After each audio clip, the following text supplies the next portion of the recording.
So I turned 65 last week. 65, which, according to the government, means three things. I qualify for Medicare, I can get a senior discount at Wiener King, and society would like me to kindly step aside and go sit on a porch somewhere. Apparently, I'm supposed to retire. Retire from what? Asking questions? Last time I checked, City Hall is still doing things that require questions.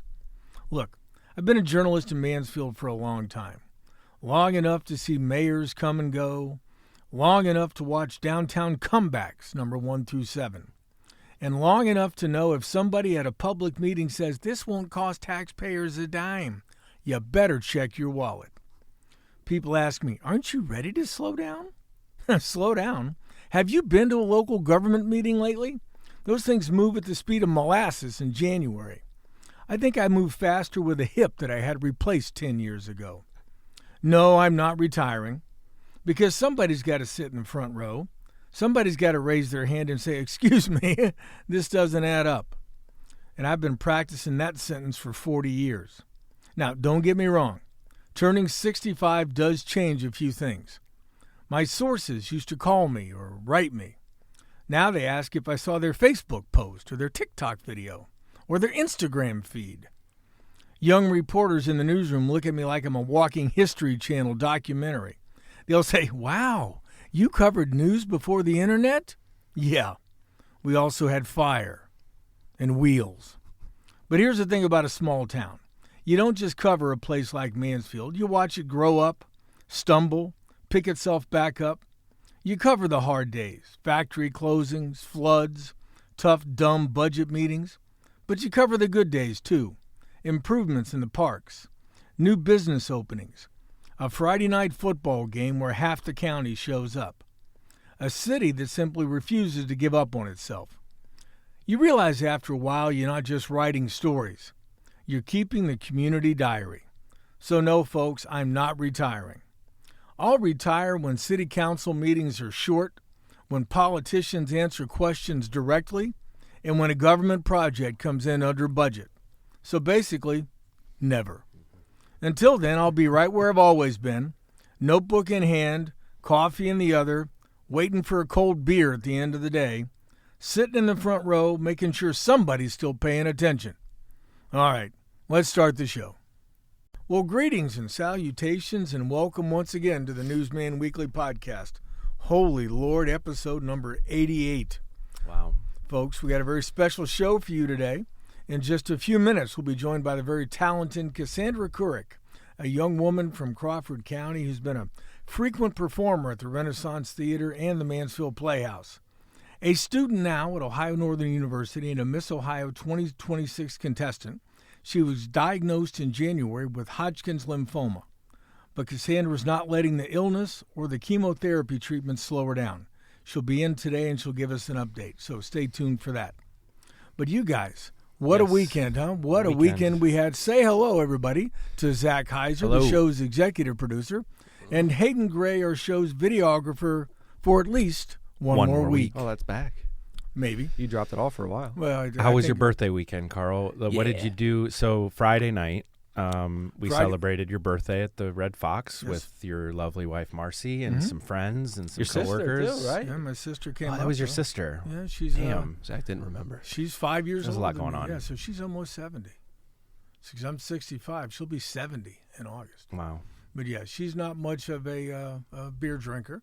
She is a listener to the show. So, Kay, thanks for coming up. Thank you. It was a lovely evening. Lots of people. My friend Steve Russell and his wife came by. Lots of people from work. Folks who keep me young every day. Y'all were all there, so thank you all for coming. Made it through the evening. Didn't embarrass myself too much. No. I always say too much because you never know. Did avoid shots. Stuck with beer. Made it through the evening. Avoided smoking anything. Yeah. There was some guy peer pressuring you on the back porch of the Fox. But. Yeah, peer pressure doesn't work on me. I'm 65 years old. You know what? Peer pressure works if you're offering pizza. Okay. You know? Yeah. One more slice. Yes, exactly. So what did you guys do this weekend? Well, let's see. After your birthday party, I Tell us what you had a remember. pretty nice, quiet weekend. I worked around the house a little bit. Went and saw the new Disney Pixar movie, Hoppers. Oh, I'm assuming about a bunny. It's about so this they have this technology where they can put their brain in the mind of like fake animals to like talk to the animals. So that's the premise. I'm not going to no spoilers. Didn't Dr. Doolittle do that? It's kind of yeah, probably. Well, what's Zach watching? It was interesting. It was good though. But the baby, my 6-year-old, she hated it. She cried. Oh. She's a little sensitive to peril, minor peril, and Pixar peril, things like that. Yeah. At any point, did any fake animals die in the making of this movie? Possibly. Okay. Yeah. Spoiler alert. Spoiler alert. Yep. All right, Hayden. What about you? Saturday, I went and covered my first high school basketball game of the season, Yay. possibly last. Yeah. Checked out Shelby taking on Perkins. It was at Pete Henry, though, here in Mansfield, so it wasn't a far drive to watch the Whippets fall by 20. But it was a 2 p.m. game, so you get the rest of your day, and it was a nice day. And speaking of Mansfield Senior District champs. Speaking of basketball, Mansfield Senior District the champs. world is right again. First time in 12 or 13 years, I believe. Yeah. So, but other than that, got to play outside with the sun and do some things outside. Weather was nice. So. SON or SUN? SON. I mean, it's Okay. Ohio, so I see more of my son than the sun. But, Yeah. but yeah, it was a good weekend. Sinuses are a problem again, but it is what it is. And you have some serious. Maybe it's allergies. You got issues. Maybe it's allergies. You got which- glutens. You got sinuses. You got. Somebody it's a bring hard in life. some sort of like greens powder or something. Yeah. Somebody's Yeah. got a recommendation out there. any Hayden health needs- experts that Hayden listen in. needs that. Yeah. Drop some now. Some vitamins, Yeah. a good all-in-one supplement. Yeah, because this guy's way too young to have so much crap going on inside. He probably his body. he doesn't sleep enough. That's no, the thing. Well, sleep is overrated. It is. You know what I've always said? You can sleep when you're Yeah. dead. So that's just the way it is. I mean, I worked yesterday. Survived Friday and Saturday night parties, so that worked out well. Yesterday, went out to the fairgrounds to cover a story. Congratulations to Judy Billard Overrocker, who has retired after 42 years as the extension educator in Richland County, working for the Ohio State University, as opposed to the Ohio University, which almost upset Miami. Friday night came close. Yeah, but I don't understand.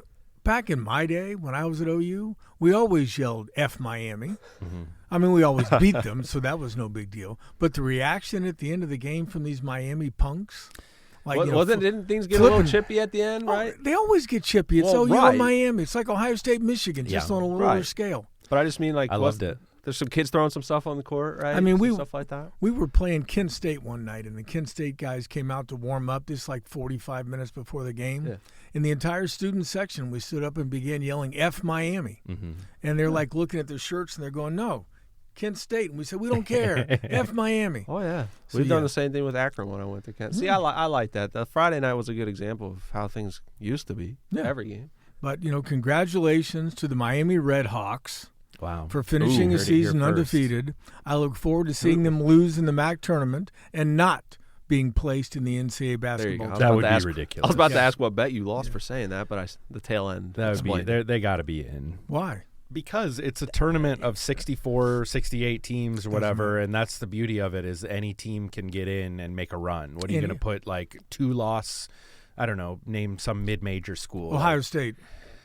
Well. Ohio State will get in before Miami will. Yeah, maybe. Sorry, Commissioner Tony Vero, but your alma mater, if they don't win the MAC tournament, you ain't getting in the big dance. I'm just saying it right now, predicting it, Okay. lock it down, mark it. Then we'll bring him on the show. But here's the thing. They're going to win the MAC They're tournament. gonna win the MAC so tournament. It doesn't really matter. But They're and- not the and then odds-on they're definitely favorite. gonna They get are in, not right? the Because odds-on favorite. I've heard some people saying they might not even get in if they go undefeated. Wow. That's Well, no, if they're crap. undefeated, the You MAC get auto champion. bid. Yeah, you Yeah. get an Oh, automatic. yeah, bid. yeah, right. You're right. Yeah. Auto bid. Yeah. but apparently Akron what? may win it. If They're the gonna odds favorite, I guess. if they're going to lose one game and go 33-1 or They'll make something, it. they're not going to get in. They'll make That's it. ridiculous. If you have to go overtime to beat OU, which is currently 15-16, I mean, how good are you? But really? Hey, think wait, of like you that's know- a high stakes, high pressure on the road game. Everyone wanted a good game, and that's what they gave people. Well, if they don't get in, it'd be a rough year for our friend Tony Vero. Oh, yeah. After Would be his amusing. Notre Dame Fighting Irish didn't make the football playoff, and then Doggone it. Sorry. Yeah. I don't know. Is he actually rooting for Miami more than he roots for Duke? That's a good question. That's a great question. The better question is, he even going to listen to this? I don't know. He definitely. We'll hear does. about it. But I'm going to go see the commissioners tomorrow. I'm not going to give it away. But, folks, there's big news. Some of the biggest news to ever come out, at least in the last few months, of the county commissioners meeting. There's some big doings, some big news. So And you're welcome, Carl. I used to cover them. I gave them back to you. So. Yeah, well, you know what? If you were still covering them, we would know about what's about to happen. Oh, okay. So there you go. And you're not going to say anything on this show. I'm not going to say anything so on this show. look for the story on Richland Did he Source. sign Look an for the NDA? story on Did he Richland sign- Source. Tuesday night, Wednesday morning. Late Tuesday morning. I'm not. gonna, late Tuesday yeah, morning. Tuesday I'm gonna. morning. Basically, You already have the story. You got this written. thing ready to go. I'm going to have the story written, and after it happens, I'm going to hit publish. So Okay. just stay with us for that. All right, folks, let's take a quick break. When we come back, we'll talk about the news of the week, and we'll also revisit Hayden's favorite Don't cut part me of the off, show. Zach. We'll also revisit. Don't interrupt him. There you go. Actively defending my ability to do this. You damn don't want him show. to cut me off either. Well, Send us out, Carl. Nobody's getting cut off. We'll revisit Hayden's favorite part of the show. What's Carl watching? What's Carl? Well, welcome back to the Newsman Weekly. So glad you stuck around. All right, before we get to the news of the week, it's time for, Hayden's favorite part of the show. What's Carl watching? What's Carl watching? What's Carl watching? Well, guys, thanks for asking. I'm actually going to tell you about a new show, not something that was produced and showed 10 years ago. It's on Netflix, and it's called The Dinosaurs. Oh. It's a Were you in that documentary? Wow. Wow, that's over the top. Overly aggressive for an early morning. Kind of obvious. It is a captivating 4-part documentary series narrated by, wait for it, Morgan Freeman. Executive produced by Steven Spielberg. Filmed in Mansfield. And it was not filmed in Mansfield. Viewers embark on an epic journey through 165 million years of prehistoric dominance, blending cutting-edge CGI from industrial light and magic with stunning nature cinematography. The series chronicles the rise, evolution, and cataclysmic fall of these ancient giants, expanding on the legacy of life on our planet. Before I go any further, Morgan Freeman is this show. All right? I no matter what Steven Spielberg and Industrial Light and Magic, I could sit and listen to Morgan Freeman read the damn phone book. Hearing that raspy voice. I kept waiting for him to say, in the immortal words he would use from Shawshank Redemption, that Stegosaurus was my friend. Right. The story It's a terrible impression, but Yeah, great really. attempt. Yeah, A thank for you. effort. Thank you. As soon as I started to speak, I was leaking confidence, and I knew it was not That's getting okay. it. That's okay. All right, this documentary has 4 different parts: rise, conquest, empire, and then fall. You kind of guess what happens in fall. Yeah. But in Rise, it's set in the Triassic period, 235 million years ago. I have no idea if this show is scientifically accurate. Yeah. I don't know. Who knows what happened 235 million years ago, but they did a wonderful job of humanizing ancient reptiles and dinosaurs and making me care. Yeah. Yeah, and it's like I watched episode 1. It's like, all right, it kind of like. Anyway, just go on. All right. Thanks for that. I will warn you in advance, I have phonetically tried to put these names on paper, or at least on my computer, but I am going to butcher some dinosaur names because I don't even know if they're real names anyway. So as far as I know, Morgan Freeman made them all up. Anyway, in Rise, proto-dinosaurs like the feathery Marasuchus outcompete rivals amid volcanic upheavals and mass extinctions, paving the way for behemoths such as Platosaurus and predators like Lilian sternus, thank you. Conquest, named after Lillian. Yeah, Lillian. Conquest, the second part, explores the Jurassic era's diversification, featuring quirky herbivores like, and this is Herbivores, good. Heterodontosaurus. I love a good quirky herbivore. Courtship rituals of the Dilophosaurus. Oh. And armored icons like Stegosaurus battling Allosaurus in a world of giants and feathered flyers such as anchiornis. Maybe. Okay. I don't know. Yeah, I don't know enough to correct you. Yeah, no, you don't know anything about How do they this. know about their I know courtship Stegosaurus. rituals? I don't know, but they actually showed like these No. in a mating ritual, Oh. but then one of them gets eaten. Oh, Yeah. You know, that's it's like, messed up. Yeah, that happens a lot in this show. You know, you hear Morgan Freeman say, that wasn't the worst of his problems, and then he gets swallowed by something else. In Empire, the Cretaceous peak unfolds with feathered Tyrannosaurus rex in snowy Tyrannosaurus. Yeah, Come on, thank man. you. That's a common one. It's Tyrannosaurs. Oh. Oh, God. Plural? It's the early version. Oh. Don't correct me like that. In snowy realms, massive pterosaurs on isolated islands and semi-aquatic predators like Spinosaurus adapting to flooding landscapes. This is like evolution of these things, but it jumps like 15, 20, 30 million years. You have to, because you can't sit around. It wouldn't be a good Year by documentary year. if you were Year by year. just. And to its credit, But what I really want to know is, like, in those millions of years, there's a lot of gaps. There's a lot of There's gaps. gaps. Yeah. So you don't want. It's kind of like the old Ohio State football games, and I forget who their radio announcer was. He was terrible about this. Archie Griffin at the 40, the 45, the 50, the 40, the 30, and brought down at the 1 yard line. We Yeah. just What missed happened 30 in yards. those 29 yards? Yeah, we don't know. What happened in those million years? Yeah, we don't know. But you just said you wouldn't watch Evolution. if you weren't getting the year by year Evolution. breakdown. I know. But I will tell you, to its credit, it didn't get into all the sticky evolutionary questions. How did this dinosaur adapt? No, it to- keeps it moving. Yeah.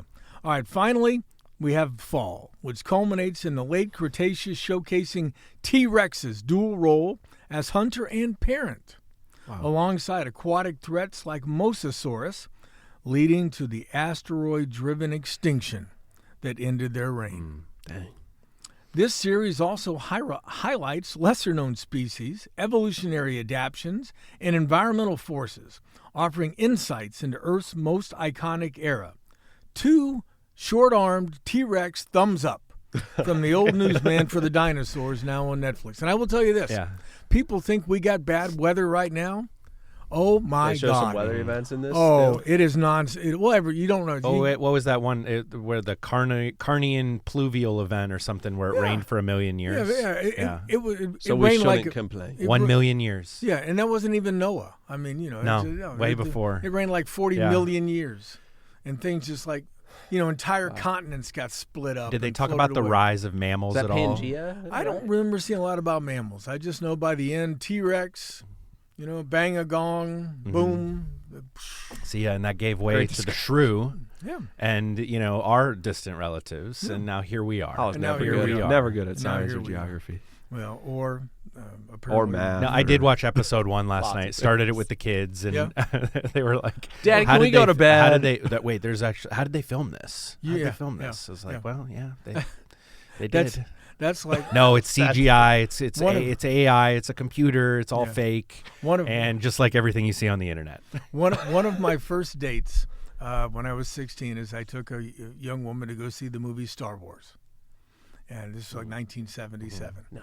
And we were walking out afterward, and I'm not going to say she wasn't, the sharpest knife in the drawer, but she did have a puzzled look on her face. And I said, "What are you thinking?" She goes, "How did they get all those cameras in space?" I said, okay, well, Academic Hall of Fame not considering, we're not doing that. Yeah. So, yeah. Time to go home. Let's drop you Yeah, off. that's what happened. All right, enough of that. Let's get to some news. A major downtown redevelopment project is moving forward in the city of Mansfield. Real estate developer Alex Dorsey says he already feels at home in the community, where his company plans to build up to 95 new apartments. He is the founder and CEO of Windsor Companies, which is a Delaware County-based development firm. The company is partnering with the Richland County Foundation on a project called Downtown Forward. The estimated $25 million project will transform about 180,000 square feet of space into approximately 95 apartments in downtown Mansfield. The development will use 14 buildings around the Brickyard area, properties being donated by longtime downtown supporters John and Mimi Ferniak through Ingweiler Properties that they've donated to the Richland County Foundation. City Council last week unanimously approved a 75% tax abatement for 12 years on those improvements related to the project. Officials say the abatement will help strengthen applications for historic preservation and other state and federal tax credits. Gotta love a good abatement. You know what? It's the way things work. Developers say the apartments will include a mix of studio, 1-bedroom, and 2-bedroom units. The project is expected to increase foot traffic in downtown Mansfield and help support local businesses while also helping to attract new ones. Richland County Foundation President and CEO Allie Watson called the project transformational, saying it will revitalize historic buildings and create new housing and retail opportunities. Mayor Jody Perry also praised the effort, saying more people living downtown will help drive economic momentum. Developers hope to complete construction by 2028.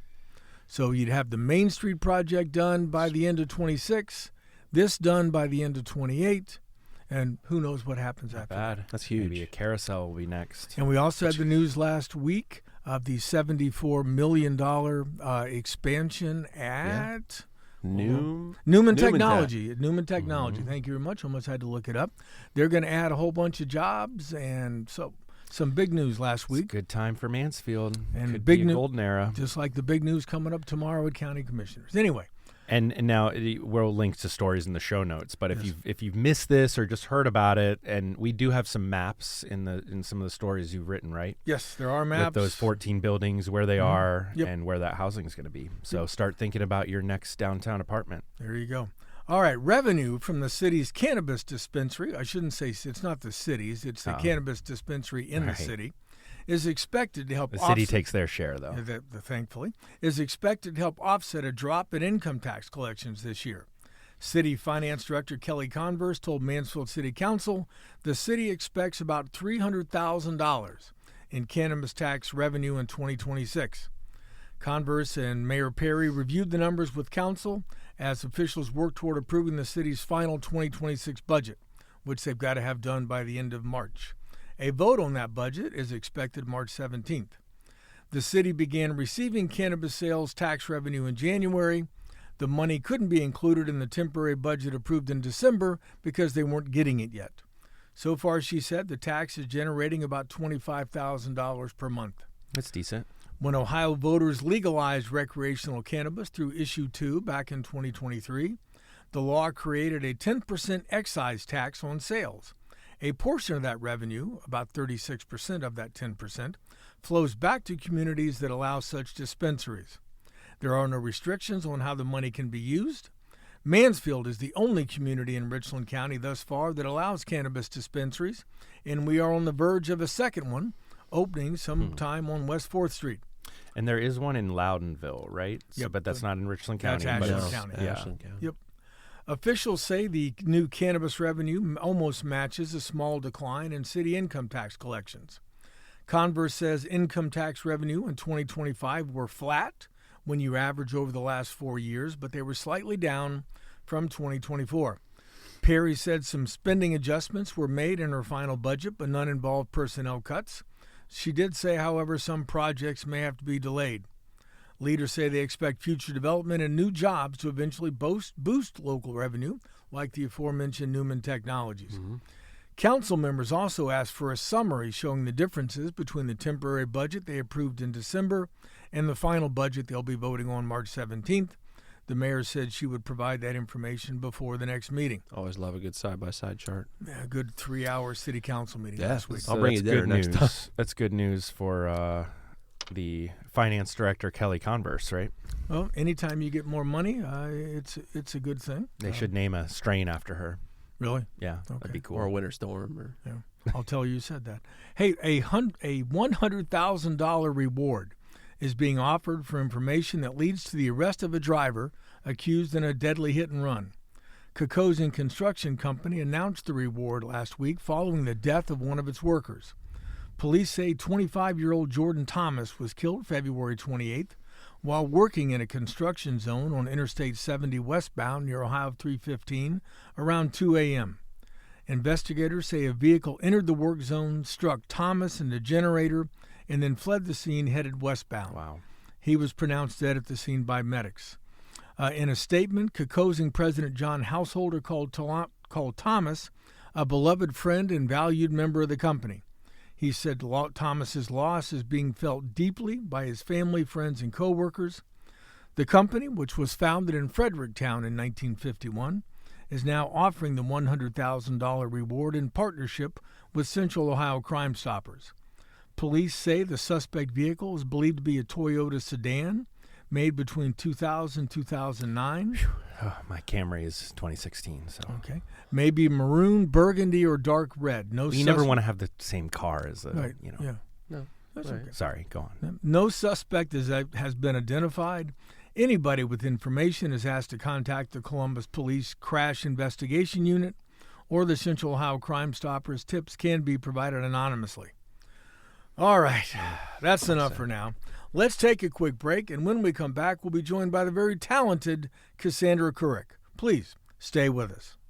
Well, welcome back to the Newsman Weekly. Joining us now, as promised, is Cassandra Kurek, a Crawford County native and now Ohio Northern University student, a polar bear who has graced many stages as a performer around the state, including the Renaissance Theater and the Mansfield Playhouse.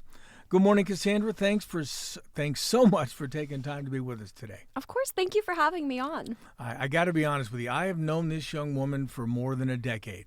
I met Cassandra in a show called The Bad Seed in 2015 at the Mansfield Playhouse. I'm sure she doesn't remember it. She was so young at the time. I played the part of a mystery writer, and she portrayed Little Rhoda Penmark, an angelic and charming little girl who turned out to be a cold-blooded killer. It was a stunning performance, and I just remember sitting backstage sometimes watching her and going, oh my God, is she scary or what? Now, what do you remember about that show? Oh my goodness. I remember all of the outfits. That was probably my favorite part because it was all of the floofy dresses and I had fun shoes. But really, I just loved that show, getting to hang out with all the adults. I felt like the coolest kid around. But it was such a fun role because it was so different from everyday Cassandra. And it was something that I just had a lot of fun stepping into. Yeah, it would be so weird. We'd be talking like off stage or before rehearsal, before a show. And how old were you at the time? I was in 4th grade, so I had to be like 11, 12. Yeah. Here's this happy-go-lucky, smiling, charming little girl, and then we go on stage and she's like, and then you realize she like wiped out her whole family. Great acting. Yeah. Now, your dad was in that show. Was he okay with what you were doing on stage? Oh, yeah. My whole family is a big lover of the arts, and my dad especially. It was especially fun because it was his first cameo. I love him, but he could never be in a musical. He'll admit it. He can't sing worth a lick. See, he and I have something in common because I can't sing a lick. All right. So let's fast forward. Tell me about your high school years. I think you went to Winford. What were your hobbies and interests? And I know you were Bratwurst Festival royalty at some point. So tell us about your high school days. Oh, yeah. So right before high school, I was the 2019 Bratwurst Festival Princess, which was an absolute blast. I had a whole court of girls that I still talk to today. And then once I went into high school, I was a varsity football and basketball cheerleader and a member of the marching band where I played the saxophone. And then my senior year, I ended up joining cross country out of the blue. Because you didn't have anything else to do? Or? I mean, why not? They needed people, and I ran anyways. But I was involved in pretty much every club that you could imagine was possible at school. I was in FCCLA, Interact, Science Club, National Honor Society. You name it, I probably did it at some point because I just loved being so active in everything that I could. And then it was my sophomore year, I competed and I won Miss Ohio's Outstanding Teen, which was something very unexpected. I walked into the competition, no idea what I was doing, and I ended up with the opportunity of a lifetime going on a national stage, which was just kind of insane to think about. That was in Dallas, right? Yes. Okay. Oh, wow. First time in Texas. Everything's big in Texas. This is true. I had a lot of fun exploring Texas on the way back from competition. Oh, did you drive down there? Yes. That's cool. Yeah, because I wanted to be able to enjoy like all the stops on the way fun road back. trip. Yeah. Now, you completely left out a step in high school. I was over taking pictures once at the Crawford County Fair, and I walked in, I think it was the alpaca? Yep. The alpaca barn, and I hear this little voice, Carl! And I turned around, and there's Cassandra, and I said, what are you doing? You're like raising alpacas. Yes, and I still have it alpaca to this day. So my alpaca that I showed in high school unfortunately passed away when I went to college, Rudy. But then it was like kismet when I was down at OSU for the last time with Rudy. I actually met this little cria, which is what they call baby alpacas. And he was from Michigan. And I was talking to this guy because he owns an alpaca farm in Michigan. And then I kind of forgot about it. Rudy passed away. And then all of a sudden I saw this ad for an alpaca named Cheerio. And it turns out that that was the very alpaca that I met down at OSU with Rudy. And he was from Michigan. And the person I was communicating with was the guy's wife that I had talked to. So it all just kind of came full circle. But still raising alpacas to this day. But it's from Michigan. Yes. And you're in Ohio. Yeah. Okay. Well, just, you're not going to Ohio State, so that's probably okay. Who is Ohio Northern's big right? Is it Heidelberg? I think so. Yeah. All right. I wasn't sure. Now, I think you've done like more than 50 kinds of musical theater things. What's been your most memorable role and why?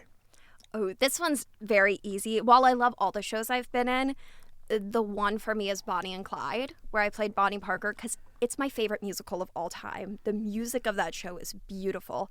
And I did that show over in Bell Fountain with Windmill Productions. And that was right after or right before my senior year of high school.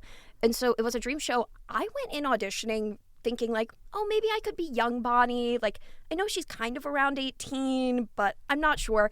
And so when I ended up getting cast as Bonnie, I spent a good 5 minutes in my kitchen screaming, freaking out before being ready for it. But it was so much fun. And she was such a deep character that pushed me vocally and acting-wise to go to a whole other level than I had before with roles. I'm getting a sense of theme here. In The Bad Seed, you were somebody that enjoyed killing people, and then you rob banks and kill people as Bonnie and Clyde. I don't know. Maybe there's some things we need to talk about. Maybe there is. Now, I've seen an interview, or I think it was a story that we actually published here a while back, but you mentioned being terrified during your first audition at the Renaissance Theater. How has that kind of shaped your approach to performing and competing today? Well, I think that really it's just shaped me as a person because I can understand the nerves going into something. And I think that growing up, I was terrified of people. Like, I am very honest with people. I wouldn't talk to people at my church. Like, you could not have paid me enough money to be on stage. I would have never assumed that at any point in my life I would do a pageant or perform on stage, and that's what I'd be pursuing in life. But it was really through that I have a deeper understanding for everything that goes into the work that goes on stage. And I think having that experience of being terrified to even step into the room has allowed me to now be able to step on that stage with no cares, because you know what? If little Cassandra could step into that room terrified, literally rocking on her heels with a stuffed animal to sing her audition song, then I can step on that stage now as 20-year-old Cassandra and do a turn or sing a note because she had that courage. Well, you're definitely not afraid of people anymore. No. When did that change, or was that just a process? It was a little bit of a process. I will say, like, the first couple of shows that I did, because I started in kindergarten, and the first couple of shows, I, started getting out of my shell, but it wasn't really until, I would say, about, second, third grade that I really started breaking out of my shell. The clearest depiction of my journey was because I actually competed, fun fact, for Bratwurst Festival Junior Princess 2 years. I never won. Because the first year I was so terrified of the judges, I don't think I said one word in that interview.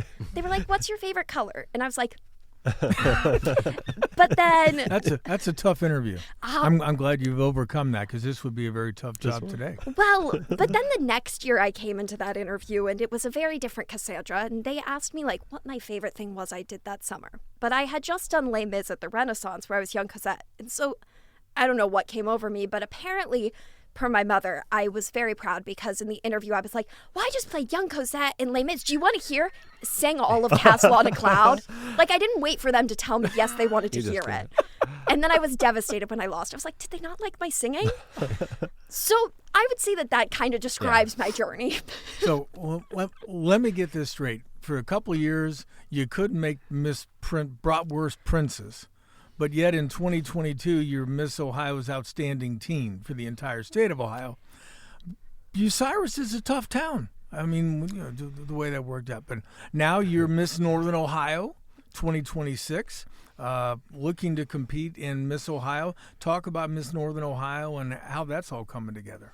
Yes, so I competed for Miss Northern Ohio back in October, and I was really excited because it was going to be my first Miss Local back at 20 years old, and I really was walking in knowing that I was ready to step into Miss Ohio, because I always knew after I was Miss Ohio's Outstanding Teen, Miss Ohio was a goal of mine. That was something that I wanted to achieve. But it was a matter of, when do I feel like I'm ready to step into that role? And so this fall, there was just something in me that clicked, and I signed up.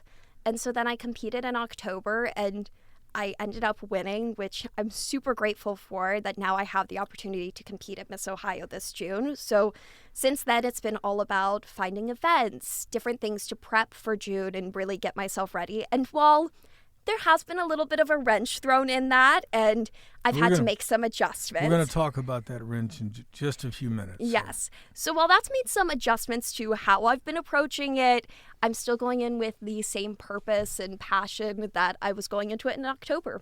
Now, if I understand, your platform is triple threat: accessibility, involvement, and awareness in the arts. Now, how did you develop that focus, and how do you plan to promote that? Yes, so I actually am the choreographer for the Mansfield Youth Theater over at the Renaissance, and I'm also the education assistant over there. So I do a lot of work with our education events and promoting accessibility in the arts on a daily basis. And it's something that I just felt called to do because the arts were such a transformative experience for me in my youth and shaped me into who I am today. And it's vital that every child, no matter their abilities or the access that they have, get the opportunities to have those experiences and have their life changed through the arts. Awesome. And what kind of changes would you like to see made in making arts more accessible to underrepresented groups or communities? How can we do that? Well, I think the best way is really to just get started. The arts don't have to be an expensive, full-blown production. They can be something simple like a reader's theater. They can be singing some songs with your friends or choreographing a dance together. It's more so about the quality of what you're doing rather than the quantity. And so I think making sure that you're just putting a focus on making it a core part of everything that you're doing in education, in your home, and allowing people to have those experiences, no matter what they look like, it'll change their lives. Carl, are you trying to throw your name in the hat to be a judge for Miss Ohio here? Negative. Negative. I would be the absolute. Big questions. I would be the absolute. That's why they don't ask me to ask Miss Ohio questions in previous. There once was a year I did that, many 20 years ago, and apparently the questions I asked weren't good. Wow. You ask questions about geography and history, and they're like, you can leave now, Carl. Too hard hitting, maybe. Well, plus I would be a terrible judge of anyone's musical dancing. All I know about those things is I can't do either one, so it's okay. Now, you're in your second year at Ohio Northern. How do you balance life with pageant responsibilities, sorority involvement, cheerleading, and maybe even the occasional class? So for me, really, I would say that high school is what prepared me for that, because in high school, I was a little bit of what you would call an overachiever. I tried to do everything in the book. I was taking CCP classes from my sophomore year on, and I was in every club, taking on leadership positions. So stepping into college, I actually, my freshman year, kind of took a step back and was like, I'm not going to join every club imaginable right now. I was like, I'm going to start slow and baby step my way in. So that way I know that I truly have a balance and what's manageable. And so I stepped in, and the first group that I joined was my sorority Delta Zeta in the fall. And I was already on the cheer team because I had tried out in the spring. And so I started with both of those commitments, and then it just kind of so happened that other opportunities came along the way to join other clubs. Some of my sorority sisters recruited me. So much for baby steps. Yeah. It was a slow rollout of starting to join things, but I was like, you can only keep me away for so long. Now, in January, Cassandra, you got some shocking medical news. Kind of talk us through that whole process, and what were you feeling that led to the test that you underwent, and how did this all come to pass? So, for those who aren't aware, I was diagnosed with Hodgkin's lymphoma in January. And the truth is, I didn't really see cancer as a part of my future, even though I have like a family history of it, but specifically not at 20 years old when I thought I was in the healthiest point of my life. But it all actually started this summer, really. And it was just weird anomalies with my body because I was actually pretty much asymptomatic, if you will, because in the summer I just had super itchy skin and I went to the dermatologist. No one knew really what was up, but it went away within like 3 weeks. So I forgot about it, moved back to college, started cheer camps, classes, and then in the middle of September, I started having pains on the left side of my chest. Now, I am a bass for our stunts for cheer, and I'm in dance classes every day. Specifically, I was taking modern, so we were doing floor work and stuff. Yeah. So I just assumed, I probably pulled a muscle, like, it's okay. It's weird, but it's nothing that abnormal. Right. And then it was the Friday right before my fall break. I had a pain again in my left side of my chest, and I found a lump under my armpit. And so immediately I messaged my parents, and I had a doctor's appointment scheduled for that Monday. And they did exams and stuff, couldn't really pinpoint anything, so they put me on antibiotics to see if that would mitigate it. When that didn't do anything, I had to go back for blood tests in November, and then I had to have an ultrasound done, which confirmed it was an enlarged lymph node. And so then right before Christmas, it was like the 23rd, I think, I had a biopsy done. And then technically I made an agreement with my parents and my family. I was not going to open any email until after Christmas. But, you know, curiosity killed the cat, and I saw the email come through on Christmas Eve, and so I opened it. But it ended up being a blessing because both of my brothers were home to hear the news before it was confirmed. So that's when I found out that I had Hodgkin's lymphoma. And it was nice to finally have something to pinpoint all of my weird symptoms to, because I didn't experience fatigue. I was performing in our holiday spectacular show, so I was in 4-hour dance rehearsals every night and doing all my dance classes still. Like, I didn't have anything that pointed to it. Every doctor said, it's a possibility, but I don't think that's what this is. And so then when I went down to the James, literally the night before I ran 3 miles, like I would not have thought that was what I would be doing. And when I went down there, that was the only visible lump that you could find. And so because I didn't have symptoms and it was the only lump that was visible, they were hopeful that it was an earlier stage. But when my PET scan came back, it showed that it was further progressed along. And so then I was diagnosed with stage 4 Hodgkin's lymphoma and found out that I had 6 months of chemotherapy ahead of me to treat it. So it was quite a different new year than I expected. Yeah. So how often do you go down for treatment at the James? And for those folks who might not know, it's the James Cancer Center down in Columbus at the Ohio State University. Don't tell them you've got an alpaca from Michigan. That will not go over well. But talk about the treatment. How often you go, and how does that work? So I go every other Wednesday, and I go in the afternoon for meeting with my doctors and then having infusions done.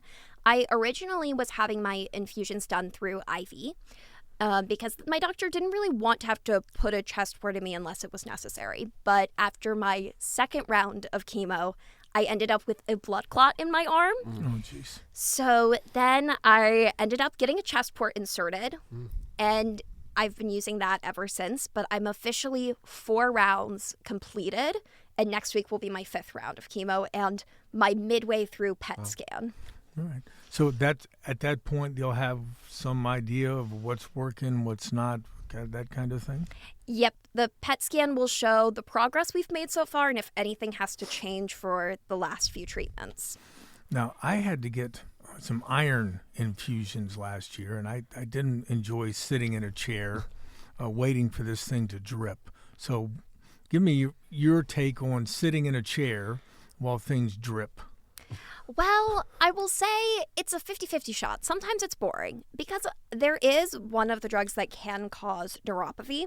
And because I'm a dancer and I stunt for cheer, that's something that does terrify me a little bit. Yeah. So while it's not necessarily like medically proven it will prevent it, I do it because it makes me feel better. I have ice packs on my hands and feet for that one.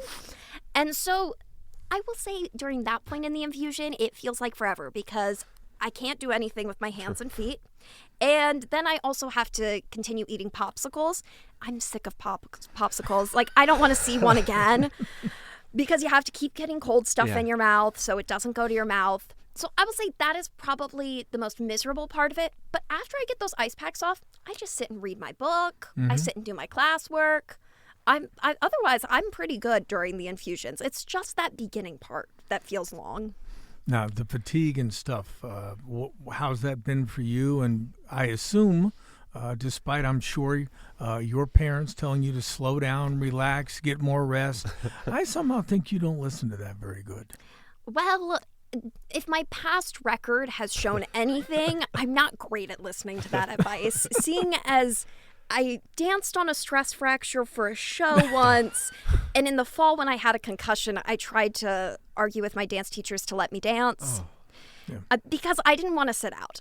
That was my big thing. But I've been very fortunate so far with treatments.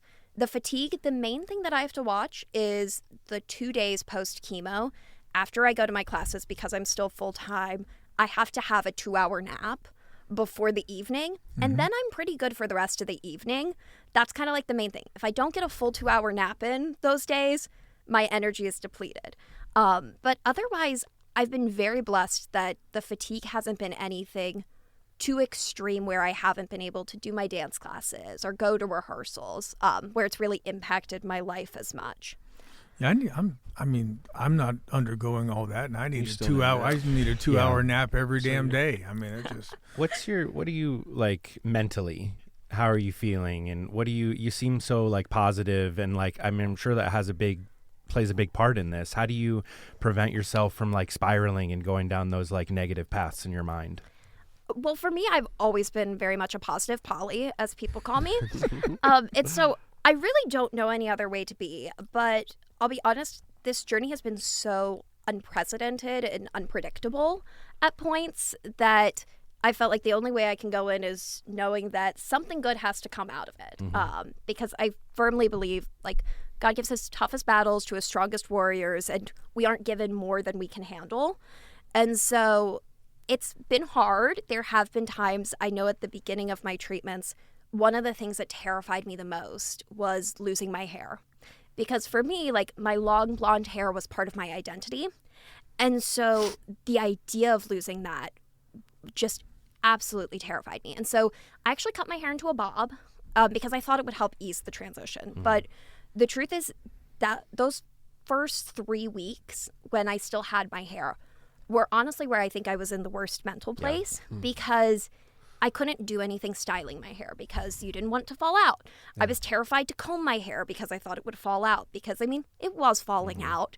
But it no longer brought me the same joy that it once did. And it was such a difference when I made the decision to just shave my head. I was like, you know what? It was a week I had my blood clot. And so I was like, you know what? Let's just add it to the week. I'll shave my head. Deal with it all now. And then we'll get it all out of the way for next week. Wow. And honestly, it was the best decision I could have made. It really turned my whole spirit around because it was like I got to take ownership back at a time when I don't get to make a lot of the decisions in my life right now. And so that was something that also, I think, changed my mental perspective because I realized my hair really was not that serious. I was like, if I have to lose my hair to beat cancer, that's okay. And I was like, my hair didn't define me in the end. I actually didn't mind myself with a shaved head. I realized afterwards. So I think that was something that also really turned my mental spin a different direction and helped it stay positive. I'm someone obviously who's young too. I'm 27, and I mean, while that's a unimaginable diagnosis for any age ever, as both young people, I mean, is there anything that has been particularly helpful for you or something that you've leaned on that maybe for other people who are young and receive a diagnosis like this and may feel lost? What kind of things have been helpful for you besides what you've already kind of been mentioning? I think one thing that's really helped me is journaling. I was not a big journal person before this. People tried to get me into it, and I was like, no, I don't understand Probably writing didn't down have my time. feelings. Yeah. Yeah. I'd rather dance. Exactly. Yeah. But I will say there is something very therapeutic about sitting and just journaling your thoughts. You don't have to know what you're going to say. You don't have to answer a prompt. Just writing down whatever comes to mind, because I found that I was a lot more honest with myself and how I was feeling on paper than I was, because we all have a tendency to go out and put up this front for people and show like, yes, I'm strong, like I'm doing great with it. But deep down, you're like, I'm terrified. And so I found that writing things out, I really realized how I was truly feeling in the moment. And it helped me kind of come to terms with that and then be able to take the next step, whether it was with my diagnosis or just something with my classes. It was something that really helped. Now, kind of looking ahead to this summer, you're obviously undergoing treatment. What does this all mean for your Miss Ohio aspirations?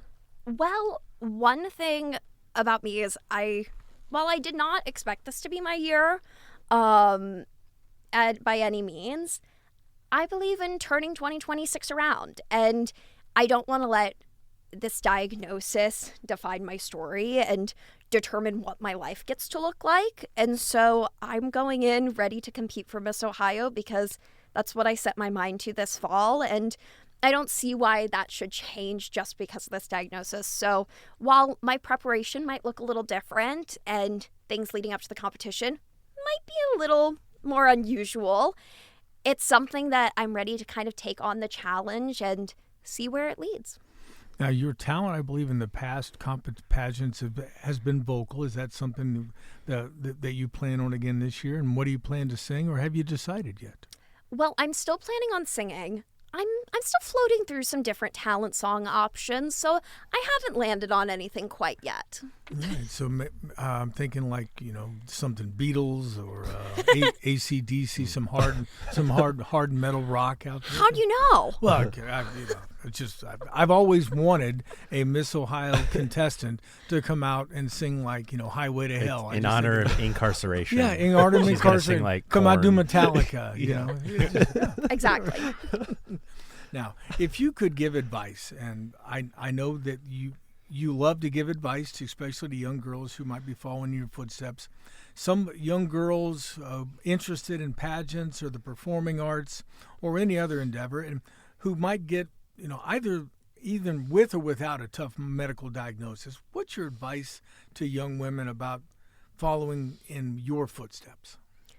I think it's really to just go for it. Don't let anything stop you. There's going to be roadblocks and challenges along the way.